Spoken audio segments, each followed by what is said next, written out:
What is up? All right, so I'm excited about this one today. Got some uncured bacon bourbon sausage links. Got some Mexicali dip. Got some chipotle lime sauce by Kinders. Tomatoes, shallot. Got a little bit of cilantro. Got some broccoli microgreens. And I got some caviar, baby. So let's jump right into it. I'm going to start with my veg, and I'm going to start with, it's pretty easy assembly. Grill the sausage up, and it'll be easy as 1, 2, 3. Let's get into it. All right, so boom. Tomato. Seeds in tomato, no good. Mushy. We're going to take our knife, make a small cut, and just run it along. I fell on the floor. But what you're really trying to do is just get those seeds off the tomato because of all the water that they hold. All right? Get a little napkin, wipe this up. We'll get started on the shallot. All right. So we got our tomato. You're going to want to dry it out just a little bit more if there's any excess moisture. So my best recommendation, grab a paper towel and real quick press and draw any excess moisture that you can. And we're gonna go for a brunoise. So basically we're gonna cut into a julienne, more of a thick cut, because we're gonna be basically making our own pico. And you wanna take your tomatoes and run your knife through. Probably looking at, I wanna say anywhere, probably a quarter inch dice on your tomatoes. All right. Always remember, group up your ingredients, wipe down your board. Any excess moisture will cause other ingredients to slip. All right, let's get started on the shallots. All right, this is a shallot. Easiest way to peel, take the top off, put the bottom off. That's for anything in the onion family. So what I like to do is take the heel of my knife and just slowly run it down and create an opening for me to peel back. I'm only a student to you. Social. I'm still nasty. So what do you want to do? That extra little film right there, take that off. That also makes your shallots, your onions, anything like that a little slimy. What I'm gonna do, take this, I'm gonna split it, just like that. Same process.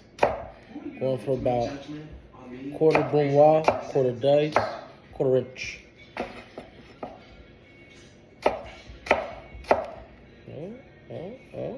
We got a free man. Just like that. Those little green bits, I don't really mind. It's just the shallot beginning to spread, or sprout, not spread. Whoops. But honestly, to me, adds a little bit of color to my pico. I'm gonna push that to the side, and we're gonna get started on our cilantro. All right, boom. All you wanna do with this, remove the stem as high up as you can without taking too much off the leaves. Now, save your stem. You can make a bunch of stuff with this. This is great in like tortilla soup, chicken tortilla soup, or you can really fine brunoise, on a bias, just rondelle, just circles. Use that as garnish as well. But I really like to take the stems of what I'm using and then blend it up with maybe just a little bit of sour cream, a touch of water, some vinegar, salt, pepper, lemon juice, lime zest, and then just a little bit of onion to create like a cilantro crema. It's freaking amazing. So what you want to do, take your herbs, fold them in half. Any other stems you have, when you press down, they should just pull right out. And all the leaves should be secured right here. And you just want to run your knife through one way. All right. So you can see I have a few stems in there. I'm not gonna really be too picky about it. just because it is gonna add more cilantro flavor. That's where most of the flavor is anyways. Comes from the stem of the plant. So I'm gonna leave them in. I think that they are going to be absolutely incredible in this homemade pico. All right, so we ran it through one way. Now what are we gonna do? We're gonna run it through this way, forward. So essentially, you're looking for a brunoise or more of a mince on your cilantro. I like to leave it a little bit whole, just because I think it looks a little bit nicer. And what we'll do, we'll probably use about half of this, right? So what we'll do, divide it up, push one half over there, get the other half right there, and just like that, we have the main ingredients for our pico done. Lime. Zester. Now, everybody's like, oh, good like this, great like that. Cool, fine, if you want to waste your time. Take your zester, flip it to one side, dominant hand, left, however you feel, whatever you're most comfortable with. And all you're gonna do is run down the fruit with your zester so it stays within it and it's not flying all over the board, flying all over your counter space, basically making a mess. Now, I just started using this method and I notice a lot of things, like I don't get as much as the pith, which is the white membrane or kind of skin surrounding the actual fruit, the actual inner part of a lime or a lemon. And this way, take some time to get it just right, but we're gonna zest about half the lemon or lime. Gonna zest about half. And you could be a little bit more gentle when you start reaching, the pith and stuff like that, so you don't get into that nasty, bitter, white stuff in it. And just like that, it's all in there. And this is looking a little bit more clean. It's not grating so hard. You essentially just want to treat your fruit. Man, I'm really struggling to speak today. You essentially want to treat your fruit, all fruit, if you're zesting, or all citrus, if you're zesting, treat it as if you're treating, or like you're peeling a peach. Peaches have notoriously fair flesh, and they really are kind of sensitive, I guess. You got to be careful for bruising all that. I'm gonna slice a cheek off this lime here, reserve that other part for garnish. But essentially, what we have, our lime zest, that now goes onto the board. Just like that. Back of the knife, bring it up.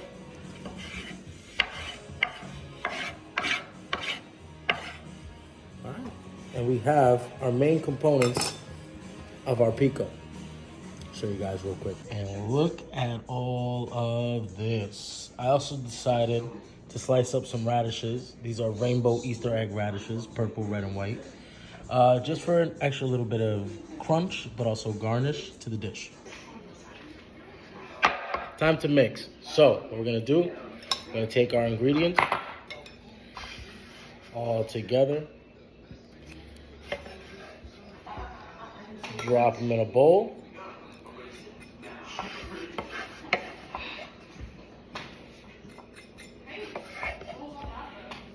Okay, and all we're gonna do with this is take that cheek of lime, give it a nice squeeze into the bowl. Juicy as hell today. Holy shit. Just like that. All we're gonna finish with a little bit of salt.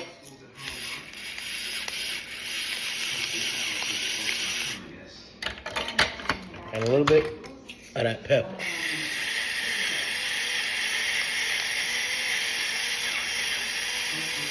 I've seen a lot of places down here starting to incorporate like fresh, grated garlic into it. For me, it's not about it being traditional. I feel like the garlic flavor overwhelms all of this. Even if you use like a small clove, it's just a really strong flavor. If you're gonna add garlic or something like that to a pico and just like elevate it a little bit, I mean, me personally, I would probably just use like like half a clove, cook it just a little bit, and then throw it in. But let's get to mixing this up. So all you're gonna do is grab a small spoon and just make sure everything is very well incorporated. Now I know the traditional recipe is using a white onion. I unfortunately don't have white onion in the house right now. So I decided to use a shallot. It has, in my opinion, it has a nicer flavor. It's not as forward and as abrasive to your tongue. So I don't know, it feels like the right fit.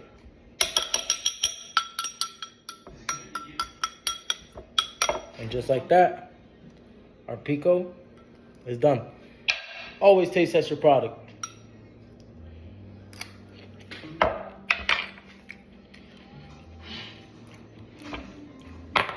This right here. Woo. On to the links. So right here, 2 beautiful bourbon uncured bacon sausage links. Now you're gonna want to do, I'm not gonna be using this knife. It's a little big. What we're gonna do, we're gonna grab our handy dandy paring knife. Whenever you cook a sausage, you really want to ensure that the inside is cooked thoroughly because it is a minced pork product. So what I do, go to this side first, just give it a couple little doinks in the skin, flip it over, couple more doinks in the skin. Then I'm gonna go along the inside, give it a couple little doinks, backside, just like that. Repeat.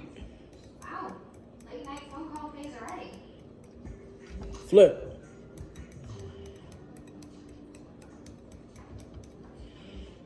Okay, gangster. This is done in 10 and then out. Understand? Awesome. Just like that, they're ready to be cooked. All we're gonna do, pan on, heat, medium high, touch of oil.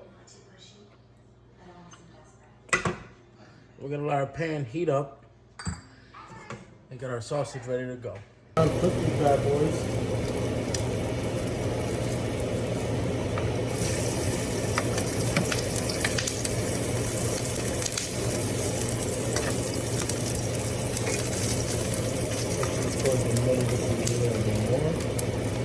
Reduce the heat to medium low. Then what we're gonna do is basically create a butter garlic paste, kind of treat it like a steak or a pork chop. We're gonna go in with about, say, 2 tablespoons of some butter.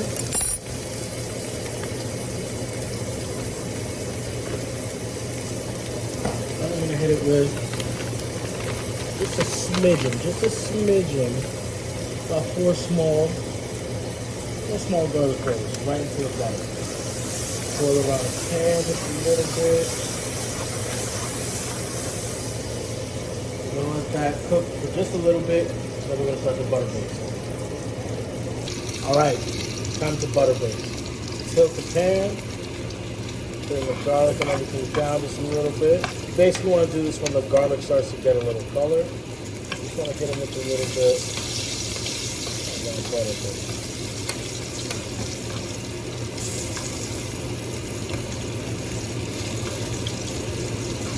Just like that, gentle, nothing too crazy.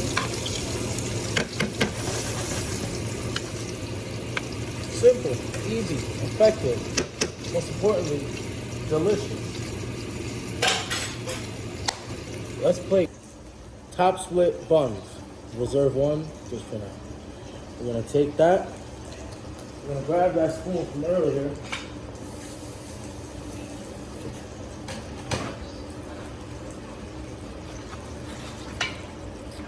And we are gonna grab our Mexicali dip. Fresh crack. just to ensure.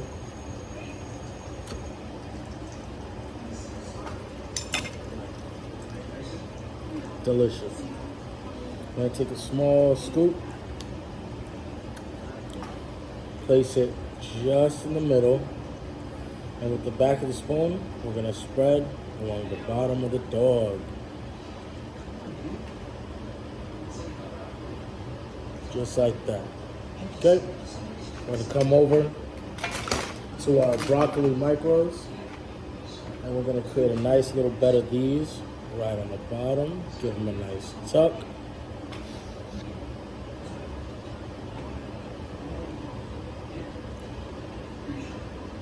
Next step, I'm gonna take some small pieces of radish, and we're gonna stick them in the sides, overlapping just a little bit.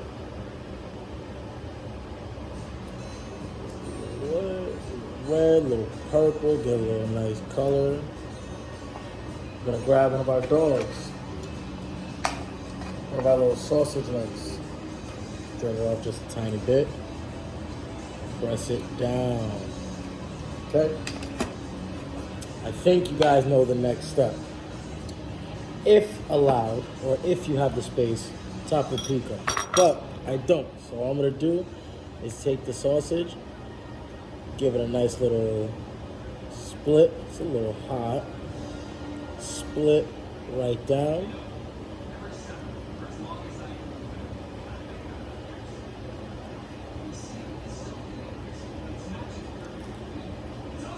Open it up just a little bit. Now, evidently, you'd want to do this on the cutting board without being on the bump. But I didn't think about that. So now, I'm going to take our pico, place it right in the middle. This thing is already looking freaking spectacular.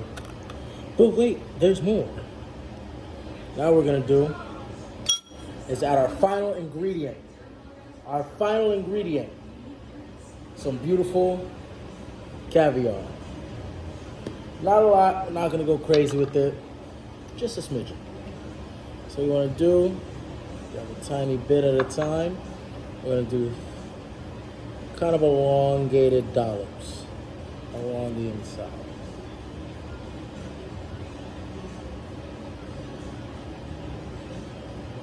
There.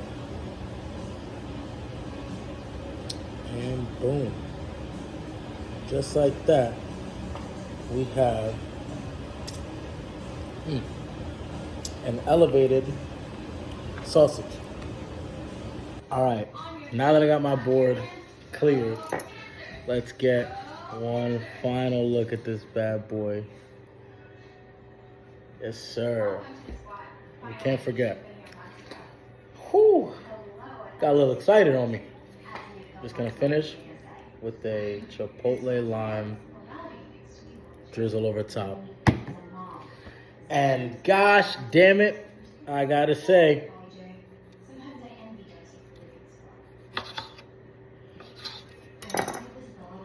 this right here is an elevated sausage link. I mean, damn. Look at that thing. Yes, sir. This thing. Freaking gorgeous. The elevated Mexicali sausage with a little lime wedge, if I could grab it, for garnish. And a little added punch. Right over top. Boom. Let's cut this bad boy. And I mean, damn. This is an impressive bite.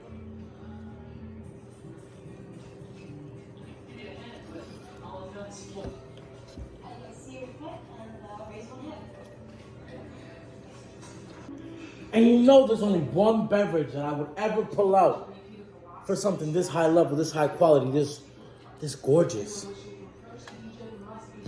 Cop yourself a LD. Do yourself the favor. Absolutely astounding. Whew. Rest in peach. Not gonna lie. It's my favorite, and in my opinion, their best flavor so far on the iced teas that they've just released. I mean, y'all don't even get it. Y'all don't even get it. This, that, with this, stupendous. Cheers, fuckers. Have a good one.